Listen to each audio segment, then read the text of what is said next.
In this video, I'm going to share with you the 3 steps of an in-person color analysis. Many of you have been commenting on my videos saying you're confused about what the steps are. Well, in this video, I'm going to break them down and make it so easy for you. Stay tuned.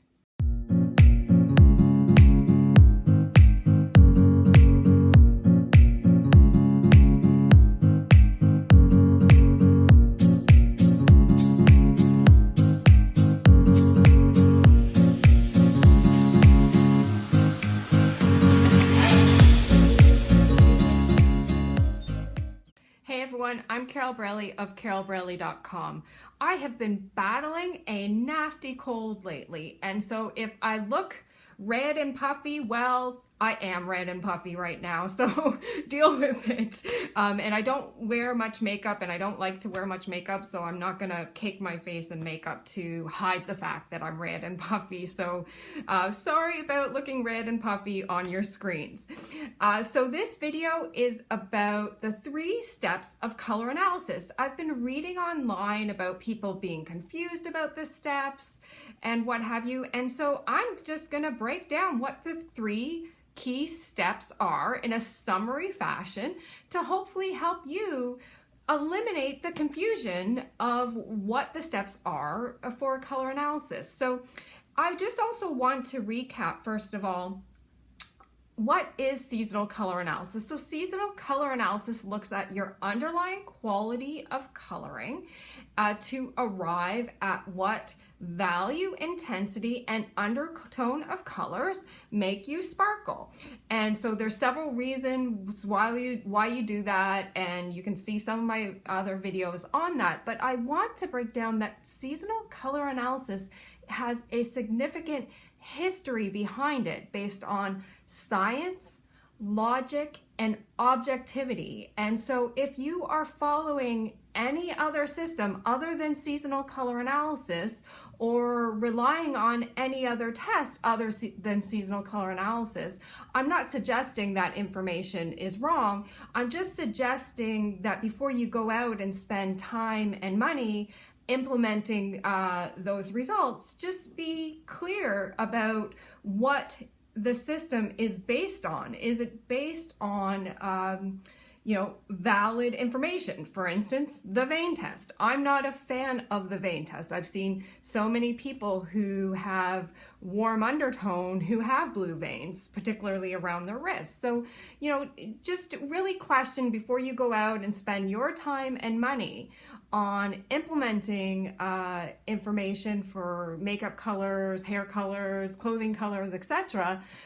Just be clear that is it based on a system of science, logic, and objectivity, and has it been proven throughout the years? So that's my little spiel on, really question the source of information. All my videos are based on my training and on-the-ground experience implementing seasonal color analysis. If you've gone over to visit my DIY color analysis workshop page, the link is below, you'll notice on that page I have 5 steps.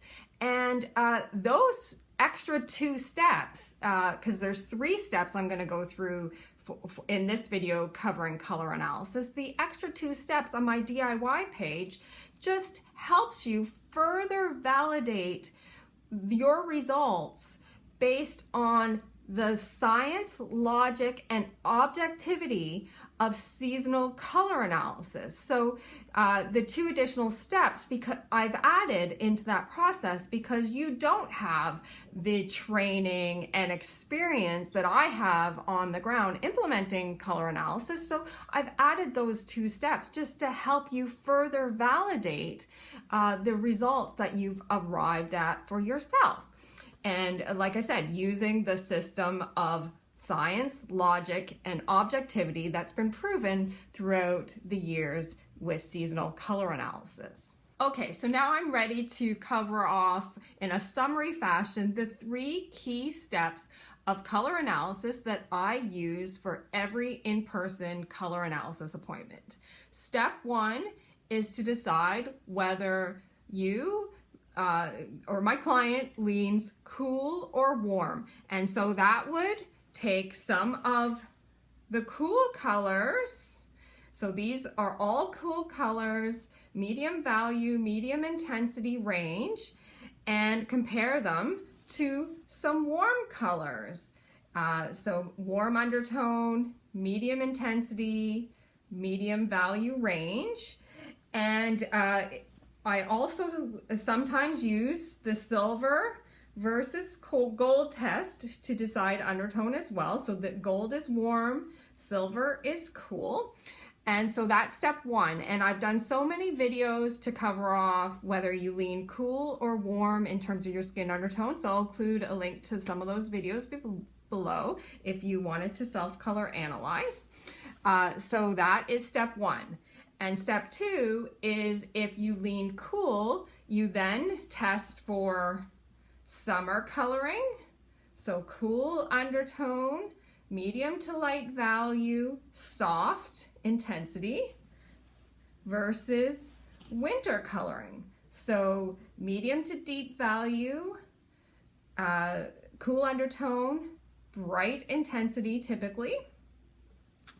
And if you lean on the warm side of things, you're going to test autumn coloring. So warm undertone, medium to deep value, typically more softer in intensity. And if you're warm, you're going to compare autumn versus spring. So here's the spring palette: warm undertone, high intensity, medium to light value. And so that's step two. So step two is a step I call determine primary color season. So just to summarize, if you're cool, you're going to compare winter versus summer colors on you. And if you're warm, you're going to compare autumn versus spring colors on you. And so I actually find the determine primary color season step the easiest, because in many cases, you're looking at two extremes. So deeper colors, so this is cool undertone, this is winter, versus summer, softer and lighter colors. So you're looking at two extremes in some cases. And so it's actually the easiest step, in my opinion. And the last step is where we pull out the other palettes, which I call the flow palettes, and decide whether you have a combination of color seasons within you. So in the primary color season step, if you decided you leaned to the winter side of things, you're going to compare true winter against bright, against deep, and what's the last one? And against cool. And if in the primary color season step, if you decided you lean to the summer side of things, you're going to compare true summer against cool, against muted, some systems call it soft, and light. And if in the primary color season step you decided you leaned to the spring side of things, you're going to compare true spring against warm, against light, and bright. And if in the primary color season step you decided you lean to the autumn side of things, you're going to test true autumn against warm, against deep, and against muted. Some systems call it soft. And so ultimately you're going to decide after the flow step what colors you like best on you.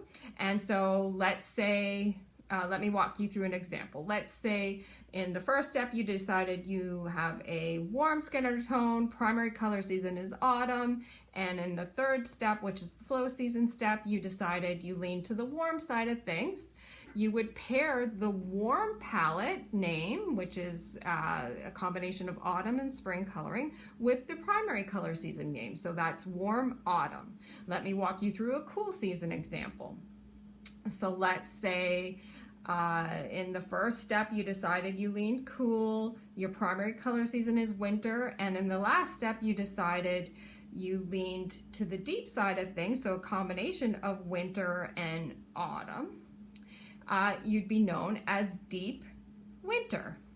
So where does neutral fit in here? Neutral really just fits in if you decided that you have both warm season and cool season coloring in you, and that really comes out in the last step, which is the flow step. And so the flow palettes made up of winter and autumn is deep, so that's winter is cool coloring, autumn's warm coloring, and there's light, which is summer, spring, which is summer's cool, spring's warm. There is also muted or soft, which is a combination of summer and autumn.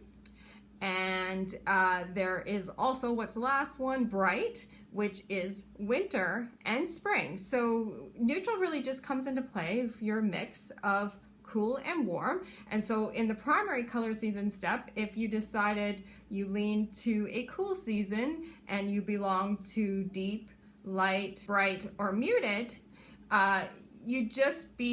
your undertone would just be neutral, cool. And if you were reversed, so in the primary color season step, if you decided your season was autumn or spring, and fell within the bright, deep, light, or muted palette, you'd just be known as neutral, warm.